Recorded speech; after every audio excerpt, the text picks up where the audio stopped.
l'enjeu le plus important, c'est l'aide à l'Ukraine. Vous avez un gars qui va devenir probablement le speaker, celui qui va remplacer Nancy Pelosi. Il s'appelle McCarthy d'ailleurs. C'est un nom célèbre dans l'histoire politique américaine. Et ça va être probablement le speaker, donc le chef de la Chambre des représentants. Il a fait des déclarations et plusieurs futurs représentants ou sénateurs républicains ont fait des déclarations sur une limitation ou un meilleur contrôle, à tout le moins, de l'aide à l'Ukraine. Et ça, c'est fondamental, hein, puisque je rappelle que l'aide totale américaine à l'Ukraine, c'est plus du double de celle de l'Europe. Hein. Donc, autant dire que Zelensky, sans l'aide américaine, n'est pas capable de mener sa contre-offensive. Alors ça, c'est extrêmement important, parce que ça veut dire quoi? C'est pas forcément, d'ailleurs, une très mauvaise nouvelle sur le strict plan de l'économie des marchés. Ça devrait limiter les capacités de l'armée ukrainienne à pénétrer éventuellement le territoire russe et même aller à des velléités de reprendre la Crimée.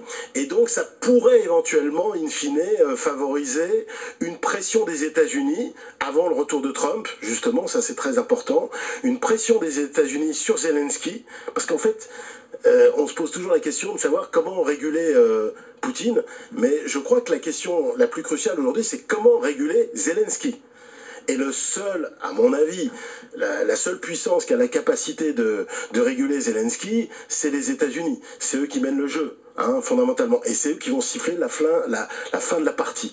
Et par cette pression, ils pousseront, à mon avis, probablement, et surtout si le Congrès passe républicain, probablement, je veux dire probablement, ou assez probablement, Zelensky et le gouvernement ukrainien à aller vers une négociation avec Poutine et revenir au pourparlers d'Istanbul, je le rappelle, qui après la guerre d'Ukraine, au mois de mars, avait abouti quand même à un début d'accord avec effectivement une garantie de sécurité de l'Ukraine, une neutralisation de l'Ukraine sur le plan stratégique, c'est-à-dire non-adhésion à l'OTAN, et la sanctuarisation de la Crimée en Russie. Moi, je pense qu'il y a une bonne probabilité, surtout avec un congrès républicain, d'aller vers quelque chose qui ressemblerait à ça.